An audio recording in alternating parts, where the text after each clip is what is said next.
Residents of the Leningrad region and St. Petersburg couldn't sleep on the night of September 12th due to explosions and reported one of the most massive attacks on the region since the start of the full-scale war of the Russian Federation against Ukraine. In photos published online, smoke can be seen rising above the Primorsk port area. According to the governor of the Leningrad region, Alexander Drozdenko, drones struck the oil port of Primorsk. One of the ships caught fire. The open fire on the vessel at the Primorsk port has been extinguished. There is no threat of flooding or oil product spills. The governor added that a fire at a pumping station in Primorsk was also extinguished. There was unrest in other regions of the Russian Federation as well. The cover plan was implemented at the airports of Pulkovo, Yaroslavl, Kaluga, Ivanovo and Pskov. There is chaos at Pulkovo airport. About 30 flights are already delayed and 13 have been cancelled. Residents of Smolensk are also reporting explosions. According to preliminary information, a strike was carried out on the Lukoil oil depot there. Maybe you should at least close it. What if something falls on Lukoil right now? No, we're sleeping now. Alright. So right on Lukoil then, the Russian Ministry of Defense reported that air defense allegedly shot down more than 220 drones overnight. Earlier, Ukrainian President Volodymyr Zelensky, after Russia's massive strikes on Ukraine, stated that retaliatory strikes would not be long in coming. The Russians are now once again focusing their strikes on our energy infrastructure. Naturally, we have responses to this and we will continue to have them. Recently, Russians have often complained about attacks by strike drones and constant explosions in regions of the European part of the Russian Federation.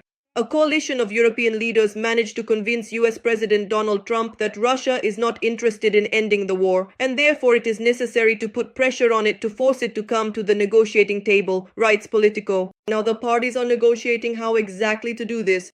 Last week, high-ranking European and American officials held a series of diplomatic contacts during which they discussed plans to introduce new financial restrictions and halt Russian oil and gas exports. The European Union is now finalizing work on a new 19th package of sanctions against Russia. However, participants in the negotiations say privately that the most effective measures need to be taken in partnership with the United States. The Trump administration prefers trade tools such as tariffs on European authorities and sanctions against companies that cooperate with the Kremlin. Donald Trump has repeatedly warned that he may reconsider his approach to Russia if he sees that Moscow refuses to end the war against Ukraine. At the same time, the White House is increasing pressure on countries that help Moscow finance the war. In August, the US imposed 50% tariffs on Indian goods, partly due to the export of Russian oil, and Russia began offering the country cheaper oil. Meanwhile, Polish Foreign Minister Radosław Sikorski stated that the incursion of Russian drones into Poland was not a mistake. On the night when 19 Russian drones flew over Poland, more than 440 missiles flew over Ukraine. These were not mistakes. The head of Poland's Ministry of Foreign Affairs arrived in Kiev on September 12th. On the same day, Prince Harry arrived in the Ukrainian capital for a previously announced visit. The Guardian reports that Harry is visiting Kiev at the invitation of the Ukrainian government. He stated that he wants to do everything possible to help with the recovery of servicemen wounded in the war.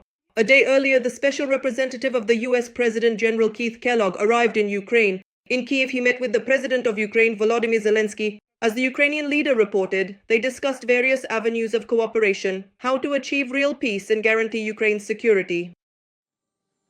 Donald Trump is once again dissatisfied with Putin and promises tough measures. The American president assures that his patience with Vladimir Putin is running out quickly. He made the corresponding statement in an interview with Fox News. The reporter asked what tougher measures against Putin would look like. Trump replied, "It will be a strong blow of sanctions against banks, as well as measures related to oil and tariffs." At the same time, the US president assured that he had already done a lot to punish Russia, mentioning his tariffs against India, which in reality did not make that country give up Russian oil. At the same time, Japan has decided to lower the price cap on Russian oil from $60 to $47.50 per barrel, according to Reuters. Thus, the country will introduce additional sanctions regarding frozen assets and export controls on legal entities in Russia and other countries, in order to join international efforts to achieve peace in Ukraine. The European Commission, on Wednesday, September 17th, is preparing to introduce the 19th package of sanctions against Russia. It is noted that the new package of sanctions aims to increase pressure on Russia in response to the full-scale invasion of Ukraine. The sanctions will target Russia's shadow fleet, the banking system, and impose additional restrictions on the sale of Russian oil. Russia's economy continues to slow sharply, writes Bloomberg.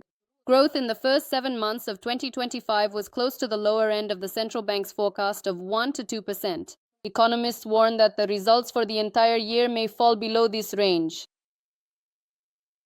Chechen dictator Ramzan Kadyrov, due to worsening health problems, has begun to constantly use a urine bag and has almost withdrawn from direct management of the republic. This was reported by Novaya Gazeta Europe, citing a source from the FSB administration in the Chechen Republic. According to the publication, in February 2025, there was another crisis after which he was fitted with a nephrostomy. Doctors recommend that such patients avoid physical exertion and sudden movements. In August, Kadyrov held only one meeting and only one appointment in his office. On July 25th, the media reported that at that time, Kadyrov nearly drowned at a resort in Turkey. Back in 2024, the publication Novaya Gazeta Europe reported that Kadyrov had been suffering for more than 5 years from a disease with a mortality rate of up to 80%, pancreatic necrosis. On May 6, 2025, Kadyrov stated that he had asked the Russian dictator Vladimir Putin to dismiss him from his position. Novaya Gazeta Europe wrote that in light of his illness, Kadyrov is preparing for a transfer of power in Chechnya and has appointed his underage son Adam as his successor. The YouTube channel Popular Politics analyzes the situation. The FSB in Chechnya keeps a close watch on Kadyrov's unstable condition and closely monitors his health through their agents within his inner circle. On September 1st, the Telegram channel VCHK-OGPU published a fragment of official footage showing the head of Chechnya, Ramzan Kadyrov, visiting an educational center, accompanied by the following commentary. He couldn't walk at all. He couldn't even take a few steps. He could barely stand as well. He constantly needed assistance. A little later, the Telegram channel published another video, a fragment of official footage showing Ramzan Kadyrov welcoming champion Khamzat Chimaev at the Grozny airport. In the footage, Kadyrov is seen moving for about 2 seconds. VCHK-OGPU notes that every step was extremely difficult for the head of Chechnya. Germany wants to tighten the visa regime for Russians in the Schengen area. A document prepared by Berlin as part of the development of a new sanctions package contains a demand for the European Commission to fully implement the 2022 recommendations. They stipulate that visas for Russian tourists should be significantly reduced, writes the German tabloid Bild. Nevertheless, in 2024, Russian citizens were issued about 542,000 short-term visas for trips to European countries and other Schengen states, including Switzerland, which is about 20% more than in 2023. Tourists from Russia have flooded the resorts of France, Italy, and Greece. That is why European countries have decided to deprive Russians of their favorite vacations, writes the Italian press. In the Eastern EU countries, there has long been criticism about the unacceptability of wealthy Russians basking in the sun on Mediterranean beaches of EU countries, while countless people are dying in Ukraine as a result of Russia's war of aggression. Russians are not welcome in Turkey either. After Russia's invasion of Ukraine in 2022, Turkish hotels even introduced an option for guests to stay in hotels where there are no Russians. At the same time, Poland has suspended traffic through all border checkpoints with Belarus. 3 railway checkpoints for trucks have also been closed. The border closure took place against the backdrop of Russian drone attacks on Poland. However, according to Prime Minister Donald Tusk, the decision was made in connection with the start of the Russian-Belarusian military exercises Zapad 2025, which are scheduled to begin on September 12. He stated that the exercises are aggressive in nature and pose a threat to the country. Lithuania has also imposed restrictions on the use of part of its airspace ahead of the Zapad 2025 exercises. A nuclear signal to the West.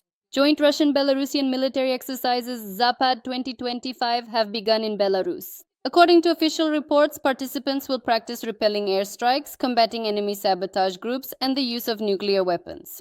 In particular, as previously stated by Belarusian Defense Minister Viktor Krenin, Russia and Belarus will practice the use of nuclear weapons and the Oreshnik during the exercises in September.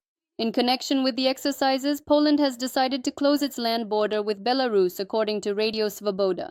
However, according to political analyst Ivan Preobrazhensky, no one actually intends to use nuclear weapons against European countries. In his opinion, there are serious doubts that there is any nuclear weapon on Belarusian territory at all, except for those on aircraft carriers. In reality, these exercises will not practice the use of nuclear weapons, but rather the planning for such use. Most likely, we're talking about simple tabletop exercises, where some paperwork will be shuffled around and commands will be given in a training mode without any real actions. As is well known, the Kremlin has repeatedly resorted to nuclear bluffing. At the same time, tests of the weapons that Putin threatens with end in failure. Moscow tries hard to conceal them. For example, in September of last year, the much-publicized RS-28 Sarmat intercontinental ballistic missile exploded during a silo launch. Another high-profile failure for Russia was the explosion of the Burevestnik intercontinental missile during testing. The missile exploded in August 2019 in the Arkhangelsk region. At that time, 5 scientist testers and 2 Ministry of Defense employees were killed, and the radiation level in the area of the explosion was 16 times above normal. The launch of Putin's new pride, the so-called Oreshnik, on February 6, 2025 also ended in disaster for Russia. According to Forbes, the second missile of this type, which could have been aimed at Kyiv, exploded before even crossing the border. The publication notes that it is impossible to confirm the failed launch, but such an accident is not surprising.